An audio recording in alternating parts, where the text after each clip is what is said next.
সালামু আলাইকুম সুপ্রিয় দর্শক, আমন্ত্রণ জানাচ্ছি স্পেশাল চাইল্ড কেয়ারের পক্ষ থেকে আজকের জুম মিটিং এ।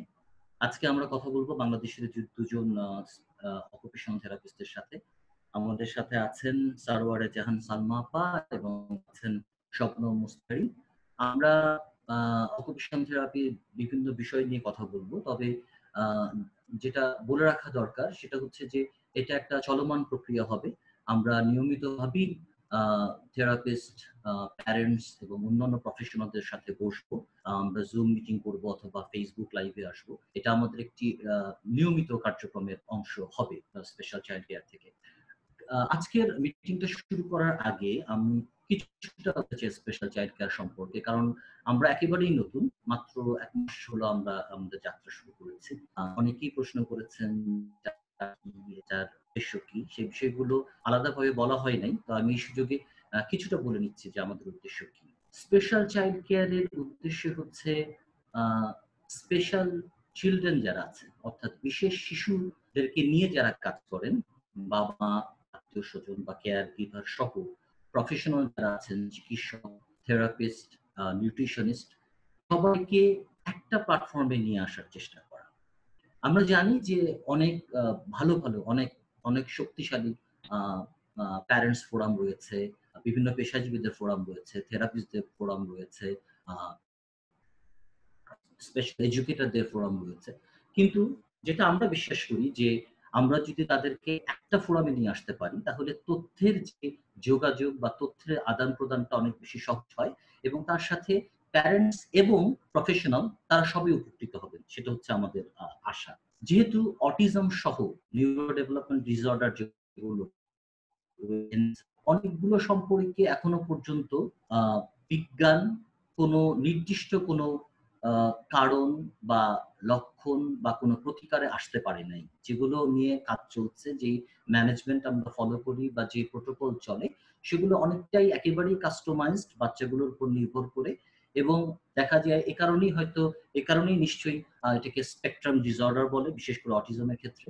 সুতরাং আমরা মনে করি যদি আমরা আ যোগাযোগের মাধ্যমে প্যারেন্টস এবং প্রফেশনালদের যোগাযোগের মাধ্যমে একটা রিসার্চের জায়গা তৈরি করতে পারি বা তথ্য আদান-প্রদানের জায়গা তৈরি করতে পারি, তাহলে এটা আমরা সবাই উপকৃত হবে এবং যেটা আ যেটা বলতে চাইছি যে স্পেশাল চাইল্ড কেয়ার কোনো প্যারেন্টস ফোরাম না এবং স্পেশাল চাইল্ড কেয়ার কোনো থেরাপিস্ট বা ডক্টরদের ফোরামও না। কিন্তু স্পেশাল চাইল্ড কেয়ার সবার ফোরাম এবং আমি বলব যে এটা চিলড্রেনস ফোরাম। কেন এটা চিলড্রেন ওরিয়েন্টেড। কেননা চিলড্রেনরাই হচ্ছে আমাদের আ মানে কেন্দ্রে এবং তাদের জন্য যতটুকু দরকার। যে কারণে আমাদের ফোরামে যারা কোনোভাবেই জড়িত না। কিন্তু শুভাকাঙ্ক্ষী যারা এরকম বাচ্চাদের জন্য তাদের খারাপ লাগে, কষ্ট লাগে, তারা থাকতে চায়, কাজ করতে চায়, তারাও কিন্তু আমাদের গ্রুপে আসছে। আরেকটা প্রসঙ্গ সেটা হচ্ছে যে স্পেশাল চাইল্ড কেয়ার বাংলাদেশে শুরু হলেও বা বাংলাদেশ কেন্দ্রিক হলেও স্পেশাল চাইল্ড কেয়ার বাংলাদেশের মধ্যে সীমাবদ্ধ না। এই এই ব্যাপারটা আ পরিষ্কার করা দরকার ছিল আমাদের। কারণ এ ধরনের প্রশ্ন এসেছে যে অন্য দেশের লোকজন এখানে জড়িত হতে পারবে কিনা বা কেন হবে? এখানে ভাষার একটা আ সমস্যা রয়েছে। আমরা স্বীকার করি যে আমাদের আলোচনাগুলো বা এই সমস্ত কিছু যদি বাংলাতে হয়, বিশেষ করে বাংলাদেশের প্যারেন্টসদের জন্য অনেক ভালো হয়। কিন্তু আমরা কোনোভাবেই বাংলাদেশের মধ্যে এটা সীমিত করতে চাই না, সীমাবদ্ধ করতে চাই না। এবং আপনারা খেয়াল করেছেন যে মাত্র ১ মাসের কিছুদিন হলো আমরা আমাদের যাত্রা শুরু করেছি। এর ভিতরেই আমরা যুক্তরাজ্য থেকে আমরা আ আমাদের প্রফেশনালরা আমাদের সাথে যুক্ত হয়েছেন। আমরা চেষ্টা করেছি সেগুলো কোনো ক্ষেত্রে অনুবাদ করে দেয়ার এবং আমাদের কথাবার্তা চলছে। খুব দ্রুতই অস্ট্রেলিয়া থেকে আমাদের সাথে যুক্ত হবেন একজন আ প্রফেসর যিনি জেনেটিক্স এর উপর কাজ করেন এবং স্পেশাল চিলড্রেনদেরকে নিয়ে কাজ করেন। আমরা ভারত থেকে ব্যাপক সাড়া পাচ্ছি। বিশেষ করে পশ্চিমবঙ্গ থেকে আমাদের সাথে যুক্ত হয়েছেন বেশ কয়েকজন প্রফেশনাল। চেন্নাই থেকে আমাদের সাথে যুক্ত হয়েছেন এবং আমরা সিঙ্গাপুরের সাথে কথা হয়েছে আমাদের। সিঙ্গাপুরে খুব বড় একটা নেটওয়ার্কের সাথে আমাদের কথা হয়েছে। যেহেতু পরিষ্কার হয় নাই, যেহেতু সবকিছু আমরা কোন সিদ্ধান্তে আসিনি যে কারণে আমি নাম বলছি না। কিন্তু তাদের সাথে আমাদের কথা হচ্ছে। তো আমরা চেষ্টা করছি বিষয়টা হচ্ছে যে কোন জায়গা বা কোন সময়ের জন্য না। বিষয়টা হচ্ছে যে আমাদের বাচ্চাদের জন্য যে তথ্যটা দরকার হবে বা যে তথ্যটা আমরা মনে করব প্রয়োজন সেটা যেখান থেকে আনা সম্ভব হবে আমরা সেই নেটওয়ার্কটা তৈরি করার চেষ্টা করছি। ইংল্যান্ড থেকে বিশেষ করে লন্ডন থেকে আমাদের একটা বড় ভাই উনি বাংলাদেশী। তিনি আমাদেরকে সহযোগিতা করছেন। আরেকজনের সাথেও আমাদের কথা হয়েছে। তারা এখন লন্ডনে থাকেন। উনারা কেউ স্পেশাল এডুকেটর, বাচ্চা অটিজম আছে। তো তারা দেশে না থাকলেও দেশের জন্য তাদের খারাপ লাগে। এক কথায় আমাদের স্পেশাল চাইল্ড কেয়ার বাচ্চাদের একটা ফোরাম। বাচ্চাদের জন্য যা করতে হবে আমরা চেষ্টা করছি সবাইকে একত্রিত করে আমাদের মধ্যে আলোচনা করে আমরা একটা জায়গায় যাওয়ার। এবং শেষ কথা যেটা বলব যে প্রধান উদ্দেশ্য হচ্ছে যে প্যারেন্টসদেরকে কিভাবে এম্পাওয়ার করা যায়, এটা আমাদের অন্যতম প্রধান একটা উদ্দেশ্য। তার মানে এই না যে থেরাপিস্ট অথবা অন্য কোনো প্রফেশনালদেরকে বাদ দিয়ে প্যারেন্টসরা কাজ করবেন, বিষয়টা এমন না। বিষয়টা এমন যে থেরাপিস্ট সহ সমস্ত প্রফেশনালদের গাইডলাইন মেনে নিয়েই, গাইডলাইন মতো চলেই প্যারেন্টসরা কিভাবে বাচ্চাদেরকে বাসায় দেখাশোনা করতে পারেন, তাদের দেখভাল করতে পারেন, সেই চেষ্টাটা আমাদের একটা অন্যতম প্রধান উদ্দেশ্য। আজকে আমি আর কথা বলবো না, এইটুকু বলার দরকার ছিল, কারণ আজকে আমাদের প্রথম মিটিং। আশা করি এগুলো পরে আর প্রয়োজন হবে না বলার। তবে আমাদের দুজন যারা আমাদের সাথে যুক্ত হয়েছেন আজকে, আমি প্রথমেই সারোয়ারা জাহান সালমা আপা, আমার সাথে ব্যক্তিগতভাবে দীর্ঘদিনের পরিচয়, এবং আমার বাচ্চার শুরু থেকেই আপা দেখছেন আমার বাচ্চাকে। আমি আপাকে অনুরোধ করব যে আপনি খুব সংক্ষেপে আপনার নিজের সম্পর্কে কিছু বলার জন্য। সালমা,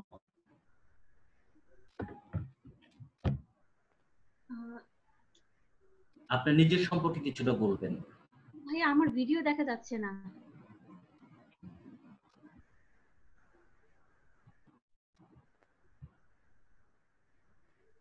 শবনম, এটা হ্যাঁ, কেটে দিতে রেকর্ডটা বন্ধ করে দেন। হ্যাঁ,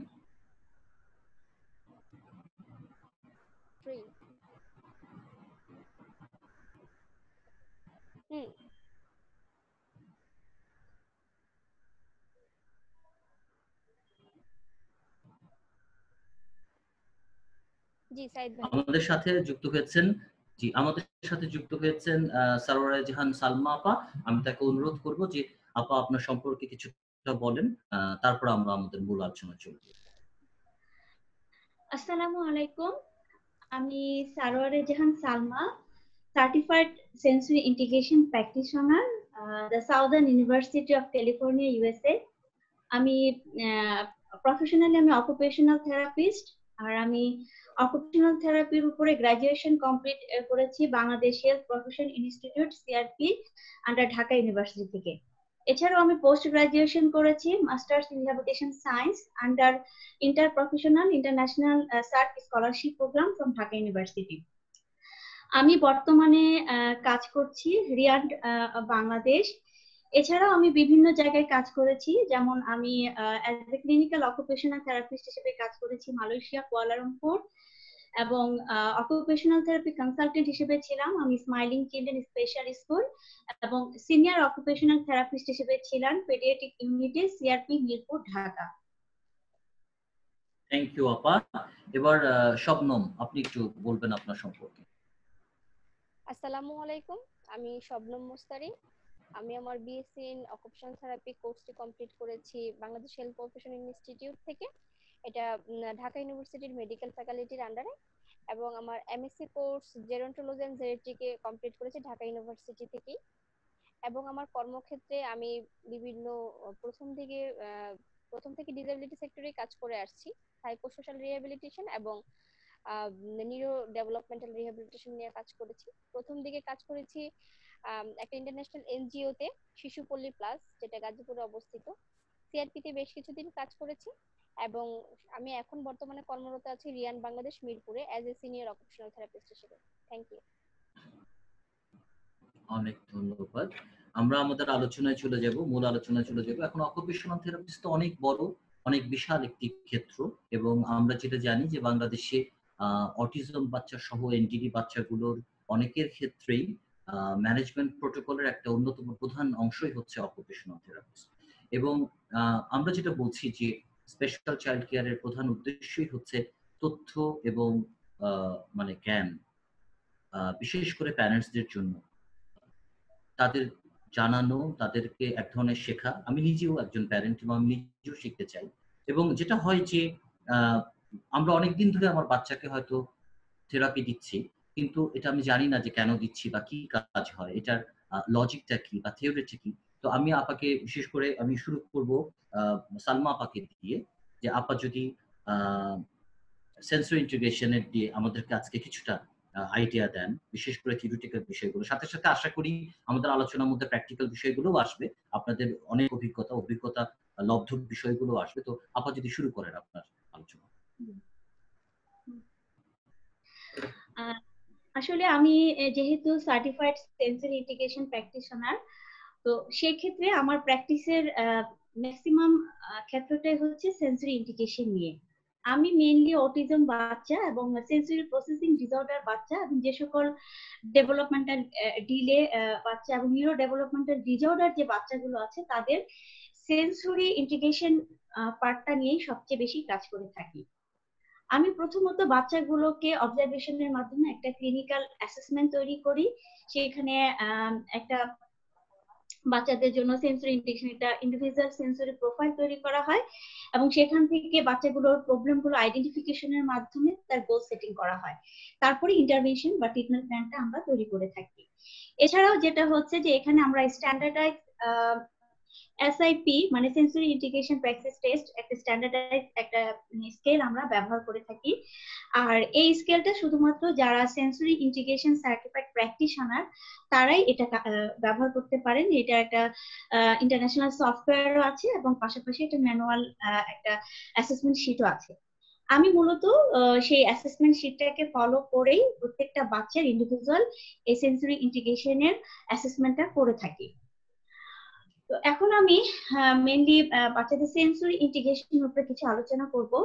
আসলে সেন্সরি ইন্টিগ্রেশন একটা বিশাল পার্ট। তো আমাদের এই আলোচনাটা শুধু একটা পার্টের মধ্যে সীমাবদ্ধ থাকবে না, আমাদের আলোচনাটা episode wise part by part আমরা এই বিষয়গুলো আপনাদের সাথে শেয়ার করব। পাশাপাশি আরেকটা জিনিস যেটা আমি করব যে সেন্সরি ইন্টিগ্রেশন সাথে কিভাবে একটা বাচ্চার কগনিটিভ স্কিল ডেভেলপমেন্ট কিভাবে রিলেটেড সেই বিষয়গুলো নিয়ে আমরা আলোচনা করব। আর সাইড বাই প্রথমেই বলে নিয়েছেন যে কগনিটিভ স্কিল ডেভেলপমেন্ট আলোচনা করবেন আমাদের আরেকজন অকুপেশনাল থেরাপিস্ট শবনম মুস্তারি। তো আমি আমার পার্টটা শুরু করতে যাচ্ছি।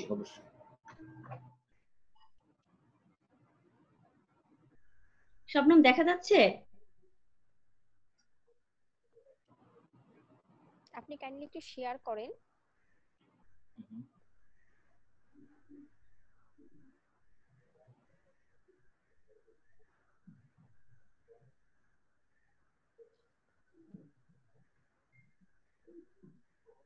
জি জি আমরা দেখতে পাচ্ছি, স্লাইড দেখতে পাচ্ছি। জি আমরাও দেখতে পাচ্ছি।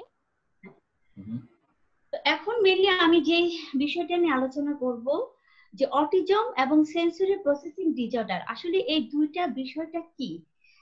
কারণ অনেক বাচ্চাই আসে যে যারা অটিজম না কিন্তু তাদের সেন্সরি প্রসেসিং ডিসঅর্ডারের প্রবলেম থেকে থাকে, যেটাকে আমরা সংক্ষিপ্ত আকারে বলি যে এসপিডি।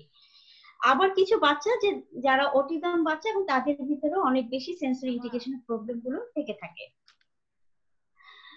তো দেখা যায় যে কিছু কিছু ক্ষেত্রে অনেক অটিজম বাচ্চা আছে যে তাদের ভিতরে সেন্সরি ইন্টিগ্রেশনের বা এসপিডির এই প্রবলেম গুলো থেকে থাকে।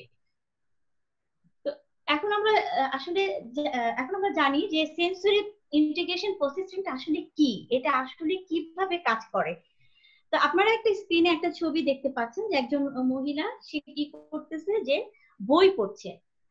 তো সে তার চারপাশে কিন্তু অনেকগুলো ঘটনাই ঘটে যাচ্ছে। প্রথমত সে ফিল করছে যে তার রুমে একটা এয়ার কন্ডিশনার আছে, সেখান থেকে সে এক ধরনের এয়ার ব্লোয়িং মানে ফ্রেশ একটা এয়ার ব্লোয়িং ঠান্ডা অনুভব করছে। তার পাশে আছে যে সে অনেকগুলো সাউন্ড শুনতে পাচ্ছে, টেলিভিশন, তার রুমে একটা টেলিভিশন আছে, সেখান থেকে সে অনেক শব্দ শুনতে পাচ্ছে। তারপরে সে তার পা একটা নরম ব্ল্যাঙ্কেটের উপরে আছে, সেখান থেকে সে এক ধরনের টেকটাইল স্টিমুলেশন বা স্পর্শজনিত অনুভূতি পাচ্ছে। তারপরে সে তার পাশে একটা কফি মগ আছে, যেখান থেকে সে কফির একটা সুন্দর গ্রান পাচ্ছে, একটা কফি স্মেল পাচ্ছে এবং সেটা থেকে সে একটা টেস্ট অনুভব করছে। তারপরে তার পাশে একটা ক্যান্ডেল আছে, যে ক্যান্ডেলে থেকে সে একটা সে আলোর মতো একটা দেখতে পাচ্ছে। তারপরে তার বাইরে, তার রুমের বাইরে অনেকগুলো বাচ্চা তারা হাসতেছে, সাউন্ড করছে, সেই সাউন্ডের শব্দ শুনতে পাচ্ছে। দ্যাট মিন এই পুরো ছবিটাতে বোঝাচ্ছে যে একটা ব্যাকগ্রাউন্ডে তুলে ধরা হচ্ছে যে এতগুলো জিনিসের ভিতর থেকে, এতগুলো চলমান ঘটনার মধ্যে থেকেও উনি কি করছেন, তার ফাংশনাল যে মেইন টার্গেটটা, যে ফাংশনাল যে গোলটা, সেটা কি করছেন, সে একটা বই পড়ছেন। তার মানে কি, সে একটা স্পেসিফিক কাজের মধ্যে তার অ্যাটেনশনটা দিচ্ছে। আসলে আমাদের এই বডিলি সেন্সরি ইন্টিগ্রেশনটা কিন্তু ঠিক এভাবেই কাজ করে থাকে, যে আমাদের পরিবেশের, সারাউন্ডিং পরিবেশের বিভিন্ন ধরনের অনুভূতি গুলো একসাথে আমাদের ব্রেনে যায় এবং সেখান থেকে পরিবেশের ডিমান্ড অনুপাতে, আমাদের প্রয়োজন অনুপাতে যে স্পেসিফিক কাজটা করা দরকার সেইটার উপর আমরা কি করি, যে বেশি ফোকাস করি, অ্যাটেনশন দেই, এবং ব্রেন কি করে, সে এতগুলো সেন্সরি অনুভূতির যে স্টিমুলেশন গুলো বাছাই করে করে করে করে যেটা বিশেষ দরকার পরিবেশের ডিমান্ড অনুপাতে, সেটাকে সে সিলেক্ট করে কাজ করে। ঠিক এটাই হচ্ছে সেন্সরি ইন্টিগ্রেশনের একটা প্রসেসের একটা মূল ভিত্তি। এখন আমরা আসব যে আসলে এই যে একটা প্রসেসটা হচ্ছে আমাদের ব্রেনে, যে আমাদের সেন্ট্রাল নার্ভাস সিস্টেমের প্রসেস হচ্ছে, সেই প্রসেসের ভিতরেই কিন্তু যখনই ডিসঅর্ডার মানে কি, যে যে জিনিসটা যে লাইনে বা যে সারিতে হওয়া দরকার ঠিক সেটা সেভাবে হয় না, মাঝখানে একটা গ্যাপ বা একটা অসংলগ্নতা শুরু হয়, তো সেটাকে ডিসঅর্ডার বলে। ঠিক সেইভাবে যখন এই প্রসেসিং এর অসংলগ্নতা বা তার ভিতরে যখন একটা ডিসঅর্ডারটা চলে আসে, তখনই কিন্তু বাচ্চাদের এভরিডে ডেইলি লিভিং এর ফাংশনিং এর ক্ষেত্রে তার ডেভেলপমেন্টাল স্কিলে এক ধরনের ইম্পেয়ারমেন্ট বা এক ধরনের বিশৃঙ্খলা দেখা দেয়, যার কারণে দেখা যায় যে বাচ্চারা অনেক বেশি ওভার স্টিমুলেশন, অনেক বেশি সে ডিফেন্সিভনেস অ্যাটিটিউড করতে থাকে, সে অনেক সেই জিনিসটা সে নিতে পারে না, তার কারণে সে সেখানে অনেক বেশি ক্রাইং করে বা অস্থিরতা ফিল করে। আবার কিছু কিছু স্টিমুলেশনের ক্ষেত্রে দেখা যায় যে সে এত বেশি ওটার প্রতি ফ্যাসিনেটেড থাকে বা ওটাকে এত বেশি সে নিতে চায় যে তখন সারাক্ষণ ওইটার মধ্যে সে আবদ্ধ থাকতে চায়। এখন আমরা একটু এভিডেন্স বেসড আসলে জানবো যে সেন্সরি প্রসেসিং ডিসঅর্ডারটা আসলে কি। Sensory processing disorder is a condition that exists when sensory signals don't get organized into appropriate response. A neurological traffic jam that prevents certain parts of the brain from receiving the information needed to interpret sensory information correctly. আসলে যেটা বোঝাচ্ছে যে এটাকে অনেকটা sensory processing ডিসঅর্ডারকে অনেকটা আপনার traffic জ্যামের সাথে তুলনা করা হচ্ছে। তার মানে কি, যে যখন একটা গাড়ি বা একটা যানবাহন অনেক বেশি একটা ট্রাফিক জ্যামে পড়ে যায়, তখন কিন্তু সে তার যে গোল ডাইরেক্টেড যে রাস্তাটা, যে রাস্তায় তাকে যাওয়া দরকার বা যে কাজের উদ্দেশ্যে তাকে তার নিজস্ব কর্মস্থলে পৌঁছাতে হবে, সেখানে কিন্তু সে নির্দিষ্ট সময় যেতে পারে না। সে কি হয়ে যায়, একটা ডিসঅর্গানাইজড হতে, একটা জ্যামের মধ্যে পড়ে যে তার একটা ডিসঅর্গানাইজড এক ধরনের অ্যাক্টিভিটি সে শো করে। ঠিক সেন্সরি প্রসেসিং ডিসঅর্ডারটা সেরকমই, যে যখন অনেকগুলো সেন্সরি সিগন্যাল বা সেন্সরি ইনপুটটা ব্রেনের মধ্যে যেতে থাকে এবং ওই যাওয়ার পরে ওই সিগন্যাল গুলো যদি তার নির্দিষ্ট পাথ হয়ে সঠিকভাবে যদি অর্গানাইজড হতে না পারে, তখনই সেটা কি হয়, যে সেন্সরি প্রসেসিং ডিসঅর্ডারে পরিণত হয়। অর্থাৎ বাচ্চা তখনই তার যে গোল ডাইরেক্টেড যে কাজটা করা দরকার, তখন সে সেই কাজটা করতে যে বাধা প্রাপ্ত হয় এবং সে এক ধরনের বিশৃঙ্খল বা ট্যান্ট্রাম অ্যাটিটিউড বা রেস্টলেস বিহেভিয়ার গুলো তখন সে শো করতে থাকে। এখন আমরা জানবো যে আসলে সেন্সরি ইন্টিগ্রেশনটা কি। Sensory integration is the neurological process that organizes sensation from one's body and from the environment and makes it possible to use the body effectively within the environment. যেটা আমি আগেই বলেছি, যে একটা ব্যাকগ্রাউন্ড দিয়ে আপনাদেরকে আমি বোঝানোর চেষ্টা করছি যে এনভায়রনমেন্ট থেকে বিভিন্ন ধরনের স্টিমুলেশন গুলো আমাদের ব্রেনে আসবে এবং সেখান থেকে যে তার প্রয়োজন অনুপাতে পরিবেশের ডিমান্ডের সাথে ইফেক্টিভলি কার্যকর যে সেন্সেশনটা দরকার, ঠিক সেই সেন্সেশনটা ব্রেন কি করবে, রিসিভ করবে এবং পার্সনকে তার সেই ইফেক্টিভ ওয়ার্কটাকে এঙ্গেজ করবে। এই যে বিভিন্ন ধরনের সেন্সরি ইনপুট গুলো ব্রেনে যে যাচ্ছে এবং সেখান থেকে যে একটা নির্দিষ্ট সেন্সরি ইনপুটটাকে বেছে নিয়ে গোল ডাইরেক্টেড কাজটাকে সম্পাদন করছে, এই টোটাল প্রসেসটাকেই কিন্তু বলা হচ্ছে যে সেন্সরি ইন্টিগ্রেশন বা সংবেদনশীলতার সমন্বয়। এখন আমরা জানবো যে আসলে সেন্সরি ইন্টিগ্রেশনের প্রসেস বা থিওরিটা কোথা থেকে এসেছে বা কিভাবে এটা চিকিৎসা বিজ্ঞানের সাথে এটা যুক্ত হয়েছে। ডক্টর জ্যান অ্যারিস উনি 1963 তে উনি প্রথম এই সেন্সরি ইন্টিগ্রেশনে তার পিএইচডি রিসার্চ প্রোগ্রামে উনি মেইনলি এই সেন্সরি ইন্টিগ্রেশন প্রসেসটা নিয়ে উনি রিসার্চটা করেন এবং উনি সায়েন্টিফিক ভাবে প্রমাণ করেন যে আসলে সেন্সরি ইন্টিগ্রেশন হিউম্যান বডিতে একটা বিশাল ফ্যাক্টর, যার মাধ্যমে আমরা আমাদের প্রতিটা দৈনন্দিন জীবনের কর্মকাণ্ডে ফাংশনাল গোল ডায়েটে ওয়ার্ক করতে গেলে এই সেন্সরি ইন্টিগ্রেশন প্রসেসটাকে আমরা ব্যবহার করে থাকি।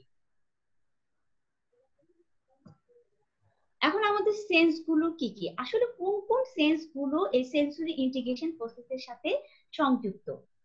প্রথম যে সেন্সটা সেটা হচ্ছে ভেস্টিবুলার বা মুভমেন্ট।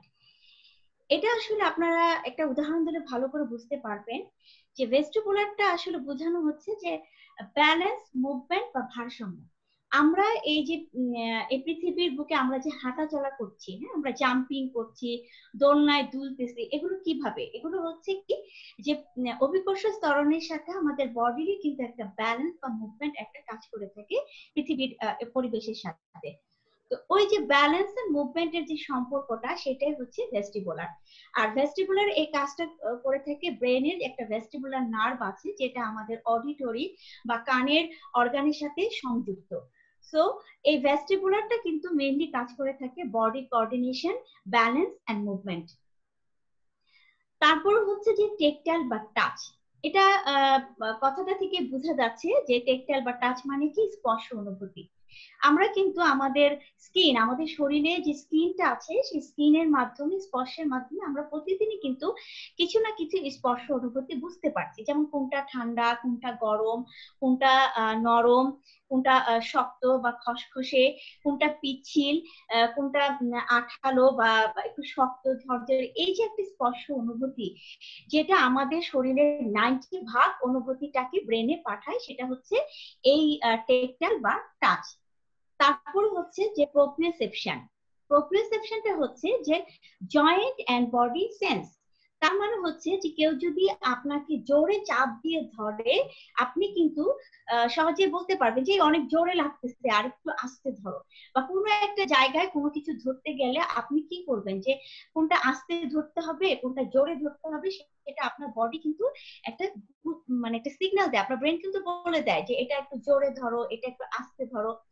তারপর আপনাকে যদি চোখ বন্ধ করে আপনার হাত বা পাকে যদি কোনো স্থানে যদি রাখা হয়, পিছনে নেওয়া হলে আপনি কিন্তু বলতে পারবেন যে আমার হাতটা পিছনে নেওয়া হয়েছে, আমার পাটা পিছনে নেওয়া হয়েছে, এইভাবে। তার মানে হচ্ছে কি প্রোপ্রিওসেপশনটা হচ্ছে যে আমার বডির যে পার্ট গুলো, যে জয়েন্ট এবং মাসেলের মাধ্যমে যে সেন্সেশনের যে বিষয়টা, সেটাই হচ্ছে আপনার প্রোপ্রিওসেপশন।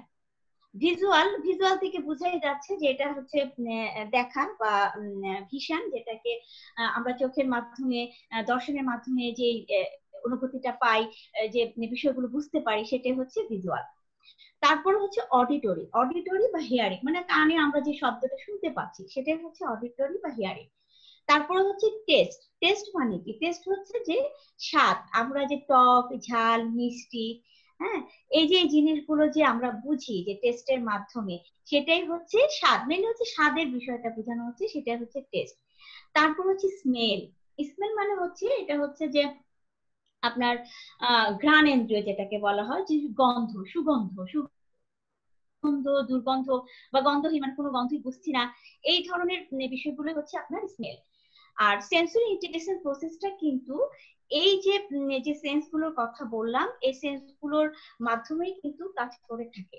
এছাড়া আরো দুইটা সেন্স আছে, যে ইন্টাররিসেপটিভ একটা সেন্স আছে, যেটা কি করে যে পুরো বডিলি মেকানিজমটাকে সে একটা ব্যালেন্স তৈরি করে দেয়। ওটা সাধারণত ইন্টারনাল, ইন্টাররিসেপটিভ হচ্ছে ইন্টারনাল সেন্সরি ইন্টিগ্রেশন রিসেপ্টর হিসেবে কাজ করে থাকে।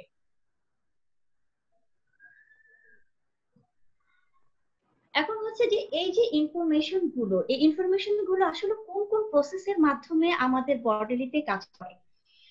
মেইনলি সেন্সরি সিস্টেমের হচ্ছে তিনটা প্রসেস। প্রথমত হচ্ছে যে টেকটাইল, তার মানে কি আমরা টাচের মাধ্যমে কিন্তু প্রথমে বুঝতে পারি যে কোনো একটা সেন্স কিন্তু আমরা টাচের মাধ্যমে, যেহেতু স্কিন হচ্ছে আমাদের বডির সবচেয়ে বৃহৎ পার্ট, 90% আমাদের বডিলি সেন্সেশনের পার্টটাই হচ্ছে স্কিন।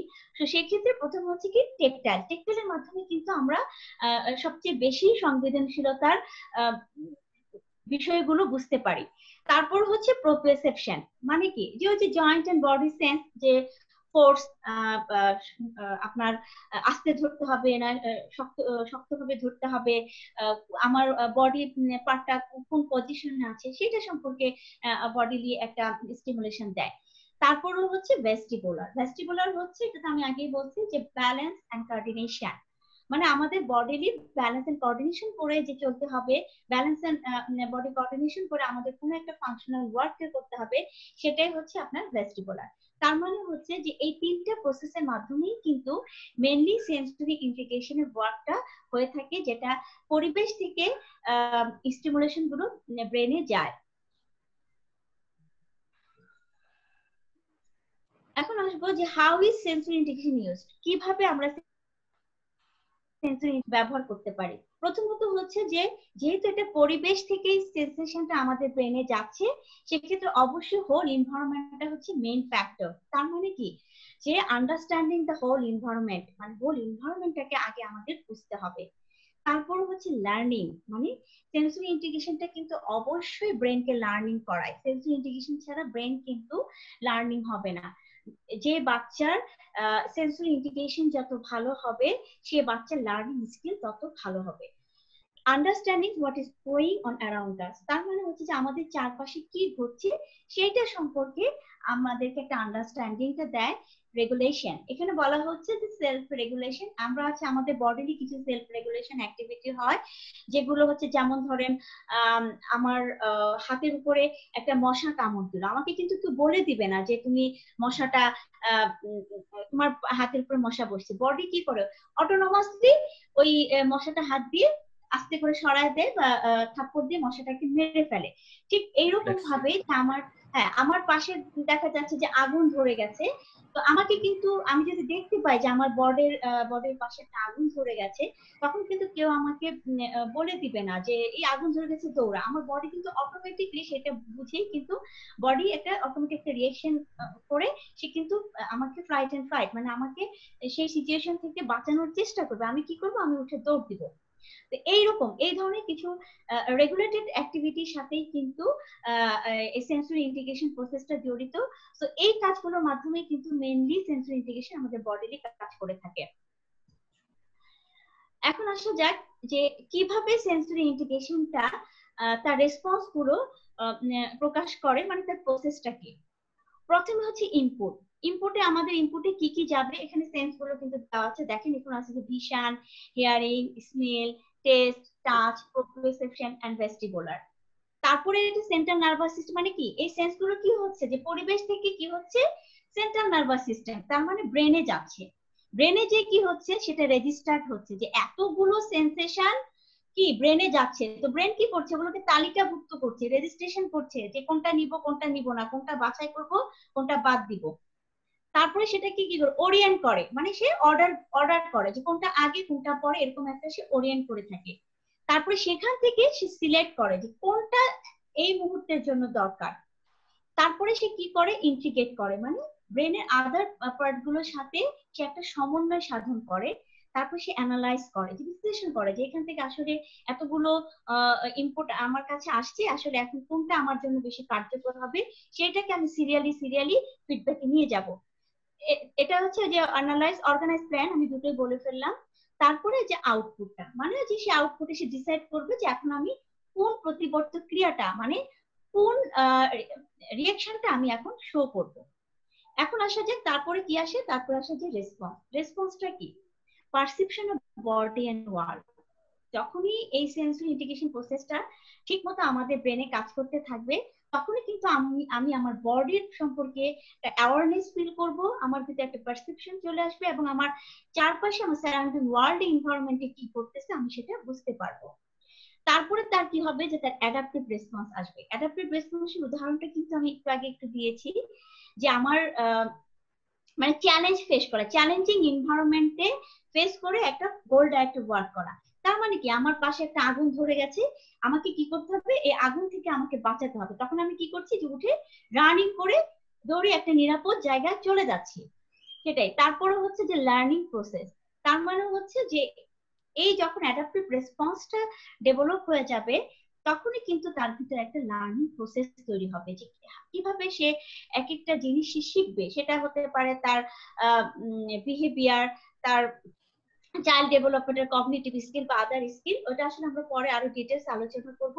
মেনলি আসলে আমি যেটা দেখালাম যে কিভাবে সেন্সরি ইনপুটটা কিভাবে ব্রেনে যাচ্ছে এবং ব্রেন থেকে কিভাবে এটা অ্যানালাইসিস হয়ে রেজিস্টার হয়ে কিভাবে তার রেসপন্স গুলো প্রকাশ করছে। এখন হচ্ছে যে সেন্সরি প্রসেসিং ডিসঅর্ডার কিন্তু তিন টাইপের হচ্ছে। প্রথমত হচ্ছে sensory modulation disorder, sensory based motor disorder, sensory discrimination disorder. এই পার্টটা আসলে অনেক বিশাল একটা পার্ট। আমরা পরবর্তী এপিসোডে মেইনলি সেন্সরি প্রসেসিং এর এই তিনটা পার্ট নিয়ে আমরা আরো ডিটেইলস আলোচনা করব। জাস্ট আমরা হেডিং গুলো জেনারের আন্ডারে কোন কোন বিষয়গুলো যাচ্ছে। সেন্সরি মডুলেশন ডিসঅর্ডারে যাচ্ছে যে over responsibility, under responsibility, sensory seeking. আর সেন্সরি বেসড মোটর ডিসঅর্ডারের আন্ডারে চলে যাচ্ছে যে পোস্টারাল ডিসঅর্ডার এন্ড ডিসপ্র্যাক্সিয়া।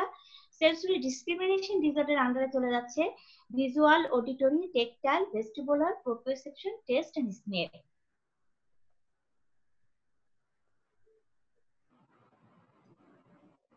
এখন আমরা আসব যে এতক্ষণ আমি যে আলোচনাগুলো করছিলাম সেটার মধ্যে লাস্টের কিন্তু একটা ফাংশন ছিল, সেটা হচ্ছে লার্নিং প্রসেস। তার মানে কি, যে এই পুরাটা সেন্সরি ইন্টিগ্রেশন প্রসেসটা কিভাবে একটা বাচ্চার লার্নিং প্রসেসটাকে করে থাকে, লার্নিং প্রসেসটাকে কিভাবে ডেভেলপ করে থাকে। এখানে একটা পিরামিড আকারে দেওয়া আছে। তো এই পিরামিডে কিন্তু সুন্দরভাবে দেওয়া আছে যে কিভাবে আসলে একটা বাচ্চার লার্নিং প্রসেসটাকে ডেভেলপ করে। প্রথমে দেখেন, প্রথমে দেয়া আছে যে আমি যে প্রথম তিনটা সেন্সরি প্রসেসিং এর কথা বলেছিলাম, সেটা হচ্ছে যে টেকটাইল, ভেস্টিবুলার এন্ড প্রোপ্রিওসেপশন। তার মানে কি, যে একটা বাচ্চার যখন সেন্ট্রাল নার্ভাস সিস্টেম ডেভেলপ হতে থাকে, তখন কিন্তু তার প্রথমেই ডেভেলপ হতে থাকে তার টেকটাইল, ভেস্টিবুলার, প্রোপ্রিওসেপশন সিস্টেমটা। তারপরে তার ডেভেলপ হয় olfactory, visual, auditory and gustatory. Olfactory হচ্ছে যে ঘ্রাণ, যেটা স্মেলের সাথে সংযুক্ত। তারপরে যে ভিজুয়াল মানে ভিশন, অডিটরি তো হচ্ছে যে সাউন্ড, আর গ্যাস্ট্রোটরি হচ্ছে টেস্ট, ক্ষুধা, তৃষ্ণা বা স্বাদ, এগুলো হচ্ছে গ্যাস্ট্রোটরি। তারপরে যে সিস্টেমটা ডেভেলপমেন্ট হয় সেটা হচ্ছে সেন্সরি মোটর সিস্টেম। সেটা কি, সেটা হচ্ছে পোস্টারাল সিকিউরিটি। তার মানে কি, সে কোন পজিশনে বসে আছে, হ্যাঁ, দাঁড়াইলে কিভাবে তার বডি পজিশনটা ঠিক করতে হবে, বসলে তার বডি পজিশন কিভাবে ঠিক করতে হবে, এই জিনিসগুলো। Awareness of two sides of body, মানে কি তার বডি দুই পাশ, মানে ডান পাশ, বাম পাশ, সামনে, পিছনে, এটা সম্পর্কে তার একটা অ্যাওয়ারনেস ডেভেলপ হবে। মোটর প্ল্যানিং, মোটর প্ল্যানিংটা হচ্ছে যে কোন একটা ফাংশনাল ওয়ার্ক করতে গেলে তিনটা জিনিস কিন্তু এখানে লাগবে। প্রথম হচ্ছে প্ল্যানিং, এক্সিকিউশন এন্ড পারফরমেন্স। এই তিনটা মিলে হচ্ছে আপনার প্রেসেন্ট বা মোটর প্ল্যানিং ওয়ার্ক। ধরেন আমি এখন কলম দিয়ে লিখবো, এখন কলমটা টেবিলের উপরে আছে, তো আমি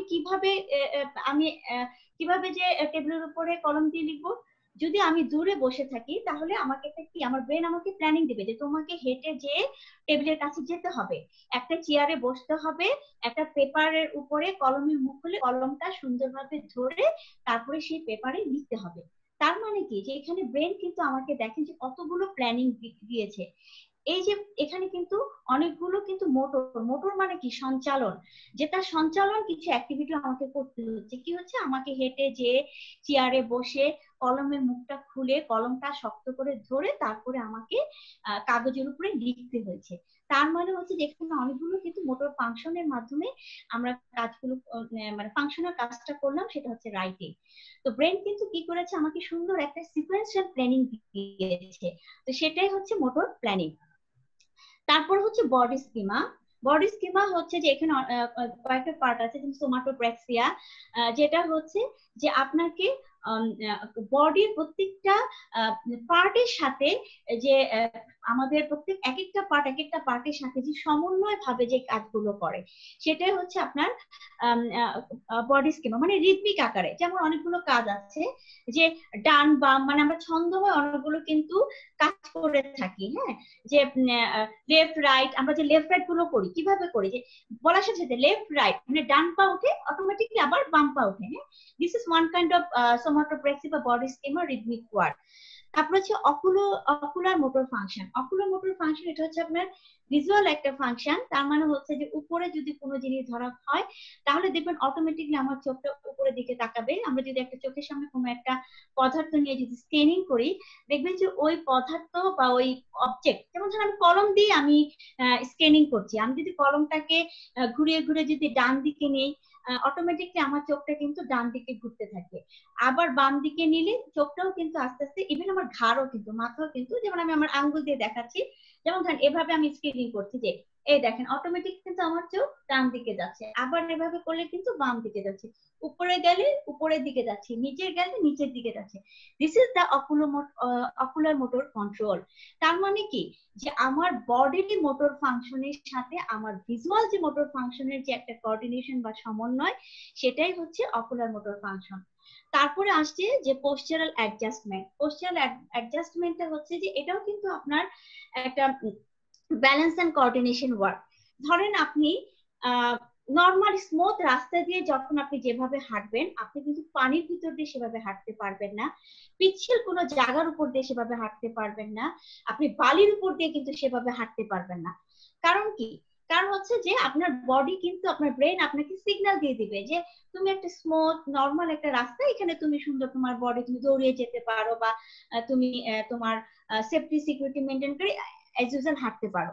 কিন্তু আপনি যখন পিচ্ছিল কোনো জায়গা বা কোনো আপনার কি বলা হয় যে ভিজা জায়গা বা ভিজা বালি বা কাদামাটির উপর দিয়ে যখন হাঁটবেন, তখন অটোমেটিকলি আপনার বডি রিয়েকশন দিয়ে দিবে যে এখানে তুমি অনেক বেশি সতর্ক ভাবে তোমার বডি পজিশন, যদি স্লিপারি পজিশনে পড়ে না যাও, সেইভাবে একটু কেয়ারিং হয়ে তুমি হেঁটে যাও। তারপরে আপনি যদি একটা চিকন থ্রেশহোল্ড, হ্যাঁ, যেটাকে আমরা চৌকাঠ বলি, চিকন থ্রেশহোল্ড বা ব্যালেন্স বিমের উপর দিয়ে যদি আপনি হাঁটেন, আপনার বডি কিন্তু, আপনার ব্রেন কিন্তু একটা সিগন্যাল দিয়ে দেবে যে এটার উপর দিয়ে কিন্তু আস্তে আস্তে ধীরে ধীরে এক পা করে হেঁটে হেঁটে যেতে হবে। তোমার বডি পজিশনটাকে এইভাবে মানে সেফটি সিকিউরিটি পজিশনটাকে মেনটেন করে ব্যালেন্স রেখে তোমাকে হাঁটতে হবে। তার মানে এটা হচ্ছে যে পরিবেশের সাথে সমন্বয় করে আমার বডি যে একটা পোস্টারাল অ্যাডজাস্টমেন্ট করে নিচ্ছে, তার সেফটি সিকিউরিটির জন্য তার ব্যালেন্স মেনটেন করে করছে, সেটাই হচ্ছে আপনার পোস্টারাল অ্যাডজাস্টমেন্ট। তারপরে আমাদের যেটা ডেভেলপ হবে সেটা হচ্ছে perceptual motor development. This is very important, যে দেখেন কতগুলো পার্ট ডেভেলপমেন্ট হওয়ার পরে, দ্যাট মিন্স সেন্সরি মোটর পিরিয়ডের কতগুলো অংশ ডেভেলপ হওয়ার পরে আমরা আস্তে আস্তে কোথায় যাচ্ছি, perceptual motor development. Perceptual motor ডেভেলপমেন্টে কি কি আসছে? Auditory language skill, visual spatial perception, attention center function. এখানে এই পার্টটা কিন্তু অনেক গুরুত্বপূর্ণ। এই জন্যই আমি বলবো যে আমাদের অনেক বাচ্চার দেখবেন যে তার স্পিচটা ডেভেলপ হতে অনেক ডিলে হতে থাকে, যেটা থাকে স্পিচ থেরাপি নিচ্ছে বা অনেক কাজ করছে, কিন্তু তার স্পিচটা কেন জানি প্রপার হতে ডেভেলপমেন্ট হয় না।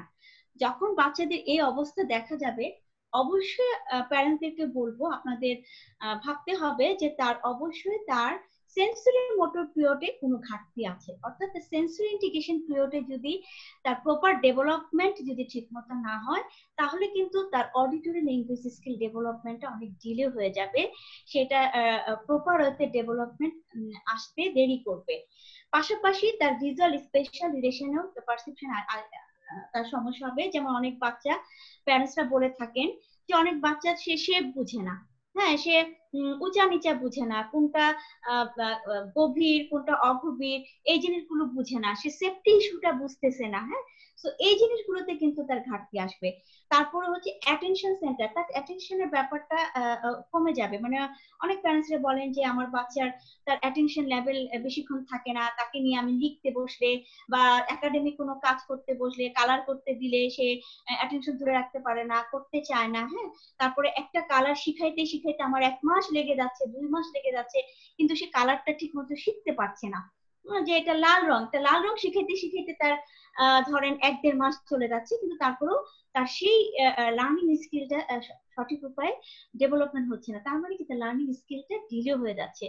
এটার কারণগুলো কিন্তু অবশ্যই আপনাকে বিবেচনা করতে হবে যে তার সেন্সরি মোটর পিরিয়ড, মানে যেটা ফার্স্ট স্টেজ, সেই জায়গায় তার হয়তো কোনো ঘাটতি আছে। তারপরে আমরা যাব যে পরের লেভেলটাই হচ্ছে আপনার কগনিটিভ স্কিল, যেটা শবনম আপনাদেরকে আরো ডিটেলস সুন্দরভাবে বুঝিয়ে দিবে। তো সেখানে কোন জিনিসগুলো আসবে, সেখানে কগনিটিভ স্কিল বা ইন্টেলেকচুয়াল স্কিল ডেভেলপমেন্টে যেটা আসতেছে সেটা হচ্ছে daily living activities, behaviour and academic learning. তো এই জায়গাগুলো একটা বাচ্চা কোন স্টেজে, কোন কোন পর্যায়ে কোন কোন স্কিল গুলো ডেভেলপ করে এবং তার এনভায়রনমেন্টের সাথে তার বডিলি ডেভেলপমেন্ট স্কিল গুলো কিভাবে জড়িত, সে বিষয়ে শবনম আরো ডিটেলস আলোচনা করবে। আমি just basic sensory integration development দিয়ে আপনাদেরকে বুঝিয়ে দিলাম যে আসলে সেন্সরি ইন্টিগ্রেশনটা কতটুকু আপনার কগনিশন বা ইন্টেলেকচুয়াল বা তার ফাংশনাল স্কিল ডেভেলপমেন্টের সাথে জড়িত। সো আমাদের যদি বা ভিত্তি যদি আপনার শক্ত না হয়, তাহলে আপনি যতই চেষ্টা করেন না কেন, বাচ্চার কিন্তু তার লার্নিং স্কিল ডেভেলপমেন্ট এত সহজে হবে না। তো আগে আপনাকে ফাউন্ডেশন বা ভিত্তিটাকে ঠিক করতে হবে। দ্যাট মিন আপনাকে অবশ্যই বাচ্চার সেন্সরি ইন্টিগ্রেশন বা সেন্সরি পার্টটাকে অনেক বেশি সঠিক উপায়ে অ্যানালাইজ করে সঠিক অ্যাসেসমেন্টের মাধ্যমে সেই জায়গাগুলোতে প্রপার ওয়েতে কাজ করতে হবে। দেন তারপর আপনি আস্তে আস্তে কগনিটিভ স্কিল, তারপর হচ্ছে আপনার স্পিচ স্কিল বলেন, আদার ফাংশনাল একাডেমিক লার্নিং স্কিলে আপনি এগোতে পারবেন। সো আজকে এই পর্যন্ত আমার পার্ট। আমি নেক্সটে আরো অন্যান্য বিষয়গুলো নিয়ে ডিটেলস আলোচনা করব। সো আমি এখন ফ্লোর দিতে যাচ্ছি শবনমকে। শবনম, আপনি আপনার কগনিটিভ পার্টটা সুন্দর ডিটেলস আলোচনা করেন। ধন্যবাদ সবাইকে। ধন্যবাদ আপা। আসলে যেটা হচ্ছে যে আমি একটু এক লাইন বলি যে এটা তো অনেক বড় একটা ফিল্ড, অনেক বড় একটা এরিয়া, এই আপনার সেন্সরি ইন্টিগ্রেশন। তো আপনি যথেষ্ট আমাদেরকে বেসিকটা বলেছেন। আমরা অনেক কিছু শিখতে পেরেছি এবং এটা প্যারেন্টসদের জন্য অনেক উপকার হবে আশা করি। আমরা এরপরে আরো এপিসোড করব, তখন ইনশাআল্লাহ আরো মানে আপনার ডিটেইলে যেতে পারবো এবং সাথে সাথে প্যারেন্টসরা যে প্রশ্নগুলো করবেন সেগুলো নিয়ে আমরা কথা বলতে পারবো। এখন আমি অনুরোধ করছি শবনম মুস্তারি, আপনাকে রিকোয়েস্ট করছি কগনিটিভ ডেভেলপমেন্ট নিয়ে কথা বলার জন্য। থ্যাংক ইউ সালমা আপু এবং সাইদ ভাইকে আমাকে ফ্লোর করে দেওয়ার জন্য, এবং চাইল্ড কেয়ারের এই পেজে আমার কগনিটিভ ডেভেলপমেন্ট নিয়ে কিছু বলার সুযোগ দেওয়ার জন্য। আমি এখানে একটা স্লাইড দেখা যাচ্ছে যে এখানে একটা বাচ্চার ছবি দেখা যাচ্ছে। তো নট অনলি একটা পেজ, যে চাইল্ড কেয়ার একটা পেজ, সকল প্যারেন্টস, সকল প্রফেশনাল, সকলেরই কিন্তু ফোকাস একটা বাচ্চা, যে একটা বাচ্চাকে আমরা কিভাবে সামনের দিকে এগিয়ে নিয়ে যাব, তার যতটুকু লিমিটেশন থাক, বাচ্চাটার কোনো ব্যারিয়ার থাক, যেখানে সে আটকানো আছে, সেখান থেকে বাচ্চাটাকে আমি কিভাবে সামনের দিকে এগিয়ে নিয়ে যাব। সালমা আপু যেমন সেন্সরি ইন্টিগ্রেশন নিয়ে আলোচনা করলো, যে একটা বাচ্চার সেন্সরি বেসিকটা ডেভেলপ করে তাকে আমাকে সামনের দিকে আগায় নিয়ে যেতে হবে। তো একটা বাচ্চাকে যদি আমরা সামনের দিকে এগিয়ে নিয়ে যেতে চাই, সেই ক্ষেত্রে একটা বাচ্চাকে তার সোশ্যাল এনভায়রনমেন্ট বলেন, তার ফিজিক্যাল এনভায়রনমেন্ট বলেন, তার মাইন্ড সেটআপ বলেন, মাইন্ডের সাথে তার বডি সেটআপ বলেন, সবকিছু কিন্তু জড়িয়ে আছে তার বুদ্ধিমত্তার সাথে। যে একটা বাচ্চা তার সোসাইটিতে কিভাবে অ্যাপ্রোচ করবে, তার ফিজিক্যাল এনভায়রনমেন্টে কিভাবে অ্যাপ্রোচ করবে, তার মনের প্রকাশটা সে কিভাবে করবে, তার বডি অ্যাপ্রোচ গুলা কিভাবে করবে, কোন সিচুয়েশনে কিভাবে, কোন ডিমান্ডে সে কিভাবে আগাবে, সেই সবকিছু কিন্তু আমরা বলি যে একটা বাচ্চা যতটুকু বুদ্ধিমত্তা ডেভেলপ করছে, সেই সাথে সে অতটুকু অ্যাপ্রোচ করতে পারবে। কারণ প্রত্যেকটা বাচ্চা আমরা দুইটা এজে ভাগ করি, যে একটা হচ্ছে ক্রনোলজিক্যাল এজ, একটা হচ্ছে মেন্টাল এজ। যেটাকে বলি মেন্টাল এজটা অনেক বড় একটা ভাস্ট ওয়ার্ড, বাট এই মেন্টাল এজটার সাথে প্রত্যেক কিছু জড়িত। যে আমরা যদি আরেকটা স্লাইডে দেখি যে একটা নর্মাল বাচ্চা, যে তার নর্মাল ডেভেলপমেন্টে সে কোন কোন সাইডে অ্যাজ ইউজুয়াল ডেভেলপমেন্টে যখন সে কমপ্লিট করছে তখন তার সে কোনো ফিল্ডে আটকাচ্ছে না, সে তার সব ফিল্ডে ভালোভাবে পারফর্ম করে এগিয়ে যাচ্ছে। যেমন সোশ্যাল ডেভেলপমেন্ট, এই ডেভেলপমেন্টটা বাচ্চা দেখা যায় নর্মাল গ্রিটিং, কারোর সাথে দেখা হলে কিভাবে একদম ছোট থেকে সোশ্যাল স্মাইলিং, একদম আর্লি স্টেজ থেকে এই ডেভেলপমেন্ট গুলো বাচ্চাদের শুরু হয়ে যায়। ইমোশনাল ডেভেলপমেন্ট, যদি এই ডেভেলপমেন্ট বাচ্চাটার ডেভেলপ না হয় ডিউ টাইমে, তাহলে সে তার হাসি কান্না, মানে সে কষ্ট পেলে কান্না করতে হবে, খুব খুশির কিছুতে হাসতে হবে, কারো প্রতি সিম্পিতি দেখাতে হবে, কোনো সে কোনো অকওয়ার্ড অবস্থায় পড়লে, এই যে ইমোশনাল একটা ডেভেলপমেন্টের বিষয় আছে। দেন ল্যাঙ্গুয়েজ কমিউনিকেশন, সেম ভাবে যে বয়সের সাথে সাথে বাচ্চার সাউন্ড প্রডিউসার থেকে শুরু করে তার কথা বলা, ওয়ার্ড উচ্চারণ করা, ওইটাকে কনভারসেশনে নেওয়া যায়, এইটাও কিন্তু এইজের সাথে সাথে তার ডেভেলপ হতে হবে। দেন আজকে যেটা আমরা আলোচনা করবো যে কগনিটিভ ডেভেলপমেন্ট, যে তার বুদ্ধিমত্তা ডেভেলপমেন্টের সাথে সকল কিছু জড়িত, যে তার ল্যাঙ্গুয়েজ কতটুকু ডেভেলপ হবে, তার ইমোশন কিভাবে ডেভেলপ হবে, তার সোশ্যাল ডেভেলপ স্কিল গুলা কিভাবে ডেভেলপ হবে, সেগুলো কিন্তু আবার কোরিলেটেড তার কগনিটিভ ডেভেলপমেন্ট, তার বুদ্ধিমত্তা ডেভেলপমেন্টের সাথে। যে আমি একটা বাচ্চার যেই বয়সে যতটুকু বুদ্ধি বাড়ার কথা কিংবা যতটুকু বুদ্ধি তার অ্যাচিভ করার কথা, ওই বয়সে যদি সে অতটুকু বুদ্ধি অ্যাচিভ করে, লাইক দ্যাট একটা 1 বছরের বাচ্চা, তার হচ্ছে ওই সময় সে কোনো কিছু কোনো ছবি আইডেন্টিফাই করতে পারবে, কিংবা কোনো একটা ছবির নাম যদি আমি বলি যে একটা একটা আম, সে অ্যাটলিস্ট ছবির দিকে তাকাবে। এই যে সময় উপযোগী তার যে বুদ্ধির বিকাশ, ওগুলো যদি অ্যাপ্রোপ্রিয়েট টাইমে হয়, তাহলেই কিন্তু সে হচ্ছে অন্য সাইড গুলাতে কোরিলেট করে সামনের দিকে স্টেপে যেতে পারবে। সেম ভাবে যে গ্রস মোটরের ডেভেলপমেন্ট এবং ফাইন মোটরের ডেভেলপমেন্ট বয়সের সাথে সাথে তাদের ডেভেলপ হবে। কিন্তু বেসিক্যালি দেখা যায় আমরা স্পেশাল বাচ্চা বলি কিংবা নিউরো ডেভেলপমেন্টাল ডিলে যে বাচ্চাদের, সব ক্ষেত্রে আমরা ম্যাক্সিমাম মতে সাধারণ সেন্সে আমরা তাদের গ্রস মোটর মানে চলাফেরার ডেভেলপমেন্টটা দেখি, যে না আমার বাচ্চা সঠিক সময়ে হাঁটতে পারছে না, বসতে পারছে না, কিংবা কথা বলতে পারছে না, ঠিক আছে, এবং কিংবা কোনো কিছু ধরতে পারতেছে না। কিন্তু এইটার সাথে সাথে একটা বাচ্চার একটা আমরা যে বলি যে এডিএল, আমরা এজ এ ওটি হিসেবে বলি যে তার ফাংশনাল যে পারফরমেন্স গুলাতে অ্যাটেন্ড করার জন্য যে তার বুদ্ধির দরকার, যে তার ইমোশনটা দরকার, যে তার সোশ্যাল পার্টিসিপেশনটা দরকার, এগুলাতে আমরা আসলে একটু লেস ফোকাস দিয়ে থাকি অনেক সময়। যে না আমার বাচ্চা হাঁটতে পারতেছেন, এইটা আমাদের ভিজিবল, কিন্তু বাকি ডেভেলপমেন্ট গুলো যেহেতু ভিজিবল না, সেই জন্য ওগুলো একটু হাইট থেকে যাচ্ছে। এই আমার আজকের ডিসকাশনের মেইন উদ্দেশ্যই হচ্ছে প্যারেন্টসদের সাথে একটু শেয়ার করা যে সকল ডেভেলপমেন্টকে আমাদের সমানভাবে গুরুত্ব দিতে হবে, তাহলে আমরা আমাদের বাচ্চাটাকে তার পারফরমেন্সের দিকে একটা নির্দিষ্ট সময়ে পরে আমাদের সকলের কন্ট্রিবিউশন, প্যারেন্টস এর কন্ট্রিবিউশন, সকল প্রফেশনালদের কন্ট্রিবিউশনের মাধ্যমে সেটা লেভেলে পৌঁছাতে পারবে। তো এখানে সেম ভাবে যেহেতু আমরা নিউরো ডেভেলপমেন্টাল ডিসঅর্ডারের বাচ্চাগুলোর কথা বলছি, সেখানে হতে পারে অটিজম, মানে ডিসিডি, এডিএইচডি, ডিসলেক্সিয়া, এসএলআই, যেই কমপ্লিকেশনের বাচ্চাই হোক, প্রত্যেকের বাচ্চাই আমরা দেখবো যে তারা কোনো না কোনো ভাবে কোনো না কোনো জায়গায় ডিলেতে আছে। সেটা আমরা যে নর্মাল ডেভেলপমেন্টের স্কেল, যে ডেভেলপমেন্টের স্লাইডটা দেখলাম, তো এই কন্ডিশনের বাচ্চাগুলোতে দেখা যাবে যে কোনো না কোনো ভাবে কোনো না কোনো সাইডে তার হচ্ছে ডিলে আছে। এই ডিলে গুলো বের করার জন্য অবশ্যই আমাদের বিভিন্ন স্কেল ইউজ করি আমরা অকুপেশনাল থেরাপিস্টরা, বিভিন্ন অ্যাসেসমেন্ট টুলস ইউজ করি। দেন সে বাচ্চা কোন সাইডের কোন এরিয়ায় কোনটাতে সে কতটুকু ডিলে আছে, তার ক্রনোলজিক্যাল এজটা সাথে তার ডেভেলপমেন্টাল এজটার কোন জায়গায় পিছায় আছে, সেটা বের করে ওই অনুপাতে আমরা কাজ করে থাকি।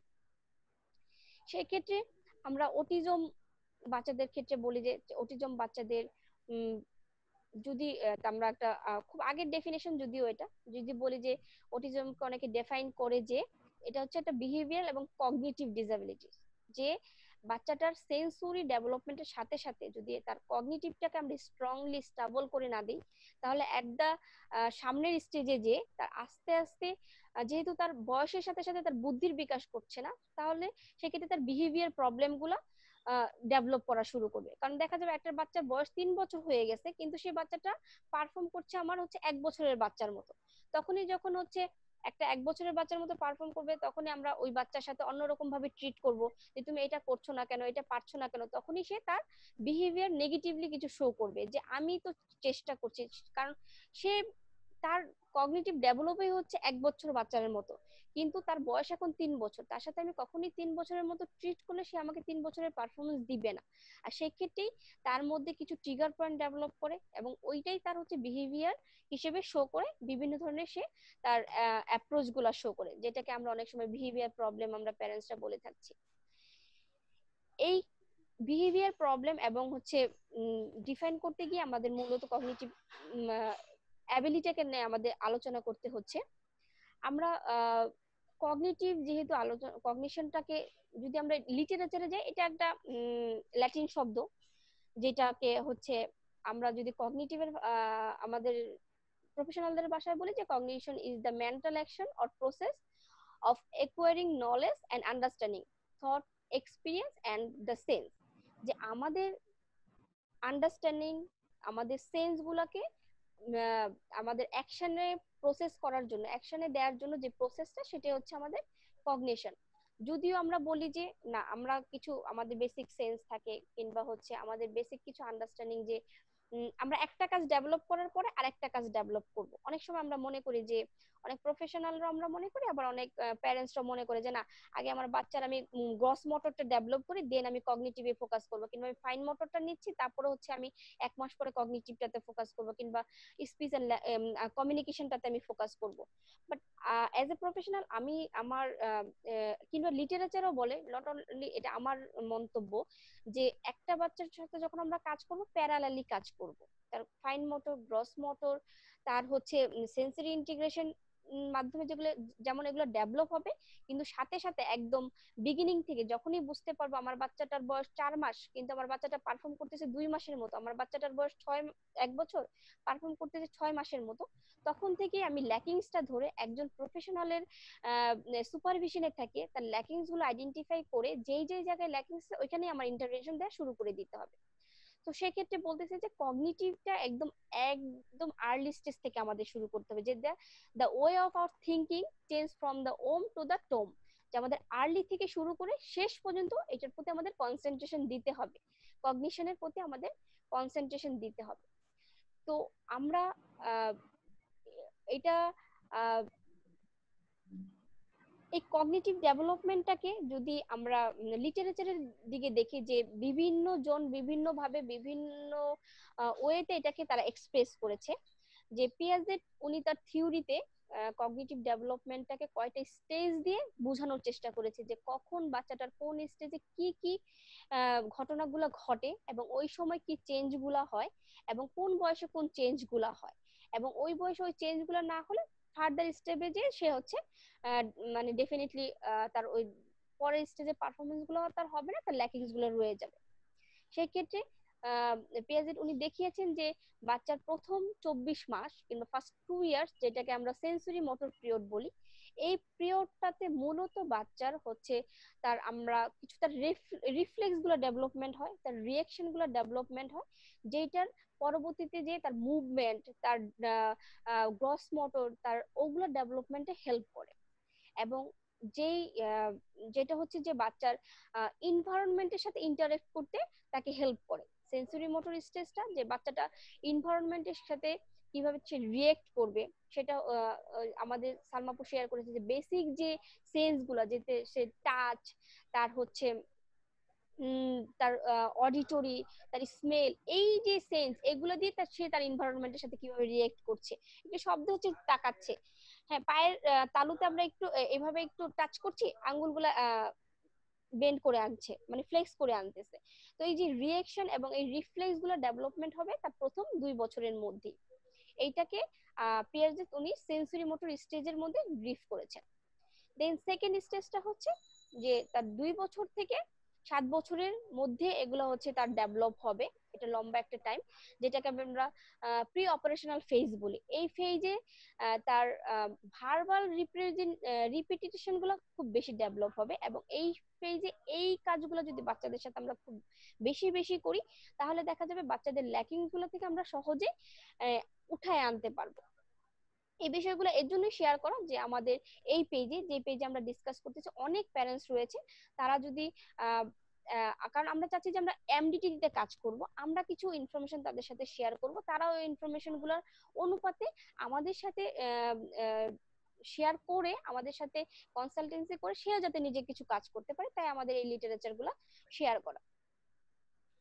দেন যেটা বললাম যে প্রি অপারেশনাল স্টেজে বাচ্চা হচ্ছে তার বিভিন্ন রেসপন্স গুলাকে সিম্বলিক্যালি সে হচ্ছে রূপ দেওয়ার চেষ্টা করবে। সে হয়তো তখন তার প্রপারলি অনেক ওয়ার্ডই তার ডেভেলপ হবে না, বাট এগুলো স্পিচ থেরাপিস্ট আরো ভালো বলতে পারবে, কিন্তু সে সিম্বলিক্যালি ইউজ করবে অনেক ওয়ার্ড, যে হচ্ছে তার নিড গুলো সে সিম্বল দিয়ে বোঝানোর চেষ্টা করবে। দেন থার্ড স্টেজ যেটা হচ্ছে আমরা বলতেছি যে কনক্রিট অপারেশন, এইটা কগনিটিভের একটা ফেজ, বাট এটা আরেকটু অ্যাডভান্স ফেজ, যেটা হচ্ছে আমরা প্রথম বলেছি যে 2 বছর থেকে 7 বছরের মধ্যে তার রিপিটিটিভ ল্যাঙ্গুয়েজ মানে স্পিচ গুলো অনেক বাড়বে। 7 থেকে 12 বছরের মধ্যে তার লজিক্যাল থিঙ্কিং গুলো বাড়বে, তার কনক্রিট থিঙ্কিং গুলো বাড়বে, তার প্রবলেম সলভিং স্কিল গুলো বাড়বে। দেন সে হচ্ছে তার হচ্ছে 4 নাম্বার স্টেজে সে যেতে পারবে, যে কনক্রিট স্টেজ থেকে সে 4 নাম্বার যে পিএইচডি 4 নাম্বার স্টেজ যেটা বলে ফর্মাল অপারেশনাল স্টেজ, যেখানে সে সরি যেখানে সে তার ওই থিঙ্কিং, কনক্রিট থিঙ্কিং, তার প্রবলেম সলভিং স্কিল, তার এই থিঙ্কিং গুলোকে কম্পাইল করে তার ফিউচারের সাথে সে লিংক করতে পারবে, যে অ্যাবস্ট্রাক্ট থিঙ্কিং এর মধ্যে যেতে পারবে, কো-রিলেশন করতে পারবে। তার ফর্মাল অপারেশনাল স্টেজের মধ্যে সে এই তার প্রথম যে দুইটা স্টেজ, সেই দুইটা যে স্টেজের ইনফরমেশন গুলো এখানে এনে সে আরো ফর্মেটিভ রূপে রূপ দিতে পারবে। এই 4টা স্টেজের মধ্যে পেঁয়াজের তার কগনিটিভ ডেভেলপমেন্ট গুলাকে কোন কোন স্টেজে কিভাবে সে যে একটা বাচ্চা এঙ্গেজ হতে পারবে সেই বিষয়গুলো আনার চেষ্টা করেছে। দেন যদি আমরা আরেকটু ভিতরে যাই, সেখানে দেখবো যে পিয়াজিটের সাথে সাথে আরেকজন যে ব্লোম, উনিও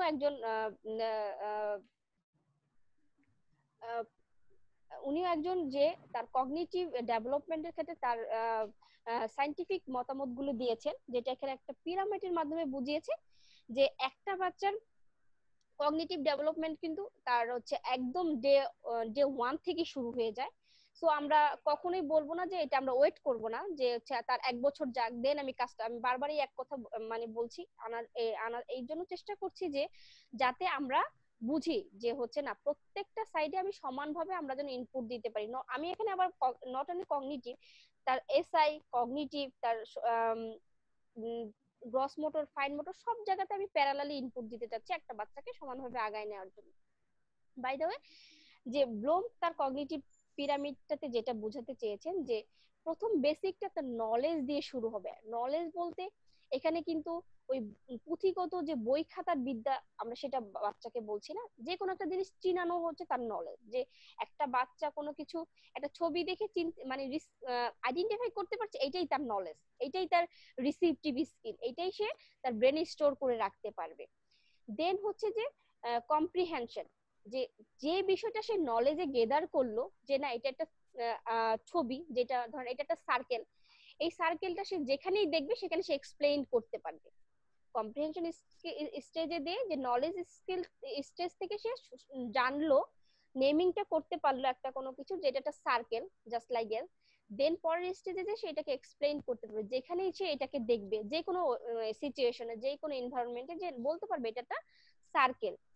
দেন সে অ্যাপ্লিকেশনে যে কি করতে পারবে, যে তাকে যখন বলা হবে যে তুমি একটা সার্কেল আঁকো, সে ওই সার্কেলটা ঠিক যে সার্কেলটা সে চিনে এসেছে, এক্সপ্লেন করে এসেছে, সে শেপ অনুযায়ী সার্কেলটা এখানে আঁকতে পারবে। কিংবা তাকে যদি আমি 5টা সার্কেলের ছবি দিয়ে দেই, যে সার্কেল দিয়ে তুমি একটা কিছু বানাও, সে প্রবলেম সলভিং এর মাধ্যমে হয়তো 5টা সার্কেল দিয়ে একটা ফুল শেপে সে বানাতে পারবে। এটা সে অ্যাপ্লিকেশন স্টেজে করতে পারবে।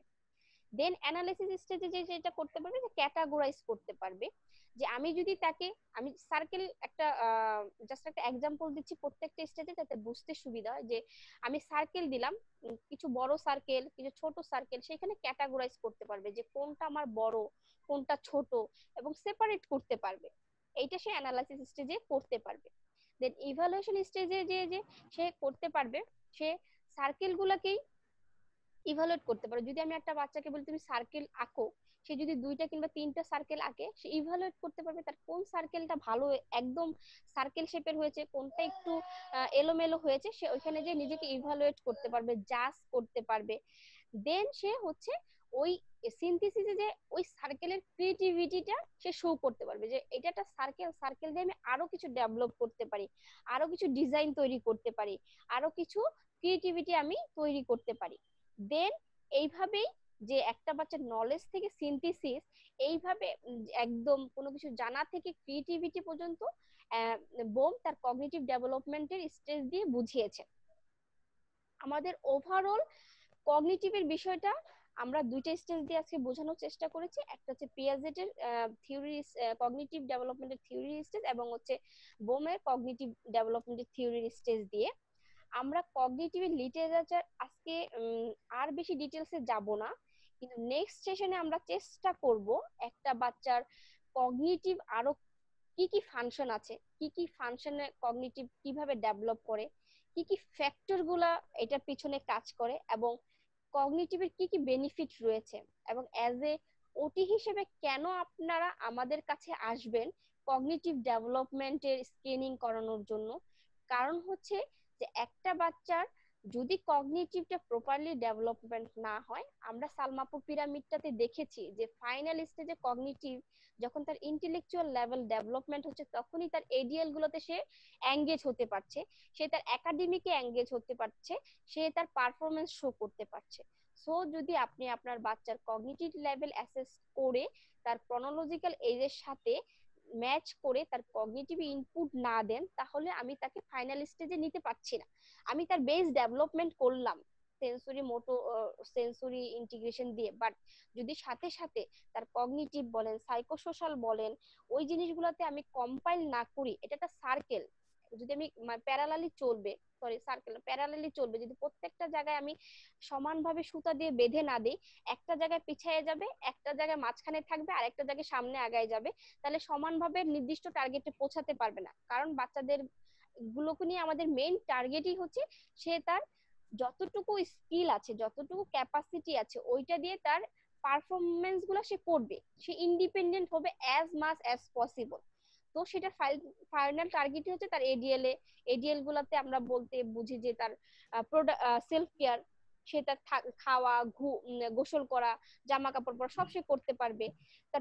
তার হচ্ছে প্রোডাক্টিভিটি তার প্লে, বাচ্চাদের বড় একটা প্রোডাক্টিভিটি, তার একাডেমিকটা বড় একটা প্রোডাক্টিভিটি, তার লেজারে সে হচ্ছে অন্যর সাথে শেয়ারিং করা, তার হচ্ছে খেলাধুলা শেয়ারিং করা, এই কাজগুলোর জন্য কগনিটিভটা খুব বেশি ইম্পর্টেন্ট। আজকে কগনিটিভের আলোচনায় এই পর্যন্তই।